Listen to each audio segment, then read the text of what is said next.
Second part, Pablo Picasso biography. Paragraph 19. Classical period. Line 20. The outbreak of World War I ushered in the next great change in Picasso's art. He grew more somber and once again became preoccupied with the depiction of reality. His works between 1918 and 1927 are categorized as part of his classical period, a brief return to realism in a career otherwise dominated by experimentation.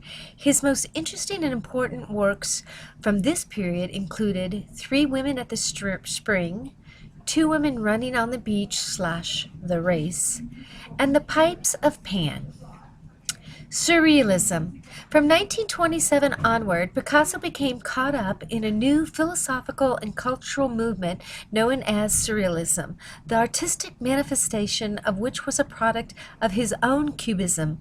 Picasso's most well-known Surrealist painting, deemed one of the greatest paintings of all time, was completed in 1937 during the Spanish Civil War, after German bombers supporting Francisco Franco's nationalist forces carried out a devastating aerial attack on the Basque town of Guernica on April 26, 1937.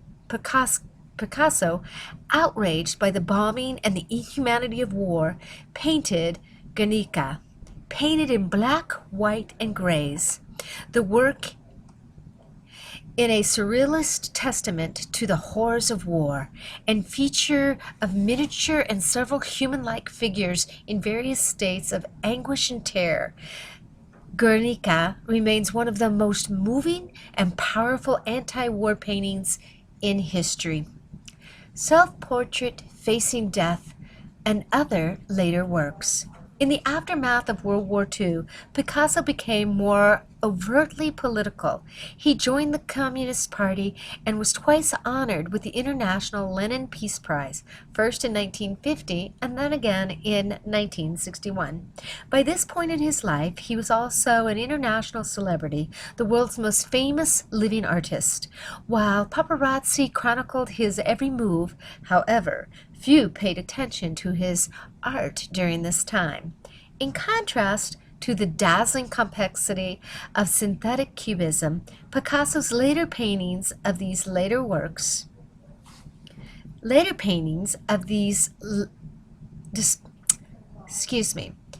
line 26.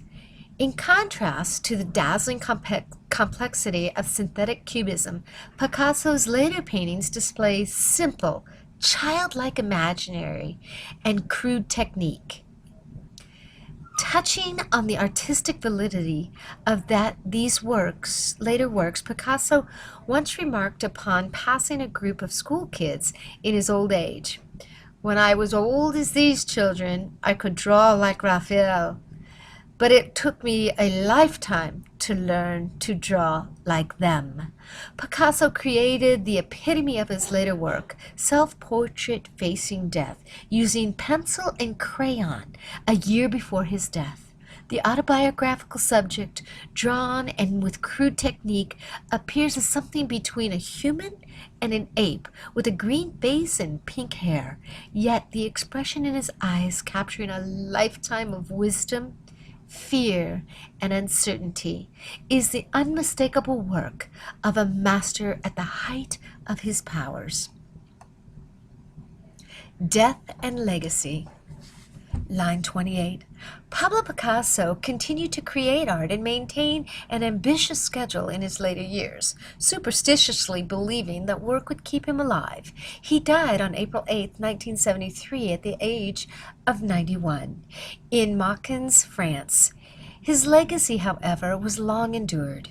Inarguably one of the most celebrated and influential painters of the 20th century, Picasso continues to garner reverence for his technical mastery, visionary creativity, and profound empathy, and together these qualities have distinguished him as a revolutionary artist. Picasso also remains renowned for endless reinventing himself, switching between styles so radically different that his life's work seems to be a product of 5 or 6 great artists rather than just one. Of his penchant for style diversity, Picasso insisted that his varied work was not indicative of radical shifts throughout his career, but rather of his dedication to objectively evaluating for each piece the form and technique best suited to achieve his desired effect. Whenever I wanted to say something, I said it the way I believed I should, he explained.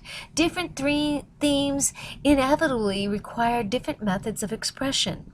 This does not imply either evolution or progress. It is a matter of following the idea one wants to express and the way in which one wants to express it. Personal life. An incorrigible womanizer, Picasso had countless relationships with girlfriends, mistresses, muses, and prostitutes during his lifetime. Marrying only twice, he wed a ballerina named Olga in 1918, and then they remained together for 9 years, parting ways in 1927. In 1961, at the age of 69, he married his second wife, Jacqueline Rogue. Between marriages in 1935, Picasso met Dora Maar, a fellow artist on the set of Jean Renoir's film La Crème de Monsieur Lang. The two soon embarked upon a partnership that was both romantic and professional. The relationship lasted more than a decade, during and after which time Maar struggled with depression.